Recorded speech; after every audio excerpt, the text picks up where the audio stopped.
धूना में केवल 12 घर थे और हर घर में किसी न किसी की दर्दनाक मौत हुई थी।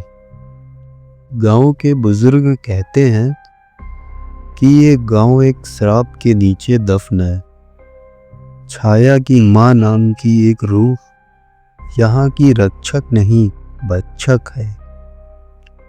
उसकी परछाई दिखाई नहीं देती, लेकिन उसकी मौजूदगी हर उस जगह होती जहाँ सन्नाटा ज़्यादा गहरा होता। हेलो मेरे जिगर के छल्लो, राम राम सलाम नमस्ते, कैसे हो आप सब। तो आज की कहानी सुनो और कमेंट में बताओ कैसी है। और हाँ, प्लीज़ यार मेरे चैनल सर्च ऑफ हेवन 0.7 को सब्सक्राइब ज़रूर कर लेना। वो क्या है ना, अगर आप लोग सपोर्ट नहीं करोगे तो कैसे चलेगा मेरे भाई। एक समय की बात है, उत्तराखंड के दूर दराज पहाड़ों में एक गांव था, धूना। यह गांव बाकी दुनिया से कटा हुआ था। ना सड़कें थी, ना बिजली और ना ही मोबाइल नेटवर्क। कहते हैं यहाँ समय रुक सा जाता है और रात का सन्नाटा सांस लेना भी मुश्किल कर देता है। कहानी शुरू होती है एक परिवार से, दयाराम, उनकी पत्नी गौरी और 10 साल की बेटी मीरा।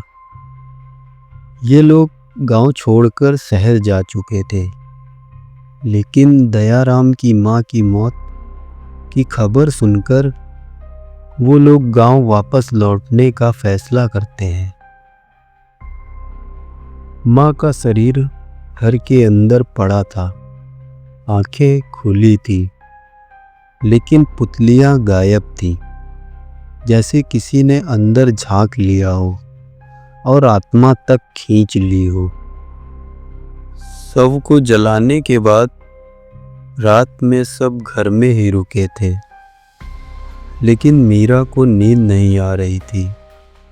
वो बार बार कहती, माँ, उस अंधेरे कोने में कोई है, वो मुझे घूर रही है। गौरी ने उसे थपकियाँ दी और लोरी गाकर उसे सुला दिया। लेकिन आधी रात को अचानक गौरी की चीख सुनाई दी।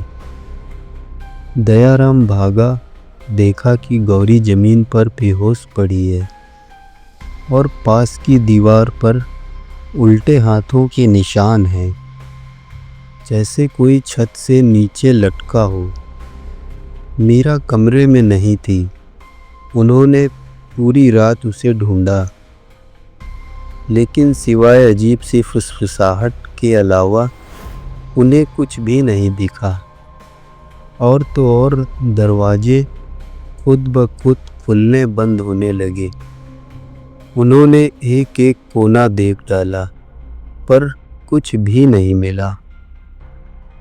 सुबह अपने आप ही मीरा लौट आई, बिखरे बाल, कपड़े मिट्टी में सने हुए, पर उसकी आंखें मीरा की नहीं थी, वो किसी और की थी, काली, गहरी और खाली।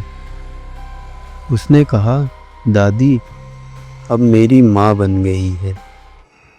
उसके बाद गांव में अजीब घटनाएं शुरू हो गई। हर रात एक घर जलने लगता, लेकिन बिना आग के। दीवारों पर बच्चों की हंसी की आवाज़ें उभरती। पुराने कुएं से किसी औरत के गाने की आवाज़ आती, लेकिन शब्द उल्टे होते, जैसे समय उल्टा चल रहा हो। एक रात दयाराम ने मीरा को कमरे के बीच में खड़े देखा। चारों ओर दिया जल रहे थे और मीरा कुछ बोल रही थी। माँ कहती है, मैं अब पूरी हो गई हूँ, अब अगली माँ कौन बनेगी।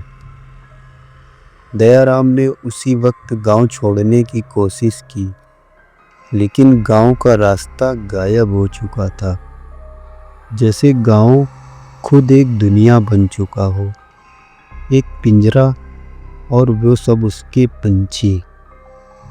सुबह गांव के पेड़ पर दयाराम की लाश झूल रही थी और मीरा वो अब गांव के हर घर में दिखती है, हर घर में एक बेटी बनकर, और कहती है जो भी दुना का नाम जोर से बोलता है उसकी छाया पहले गायब होगी, और उसकी आंखें और फिर वो खुद।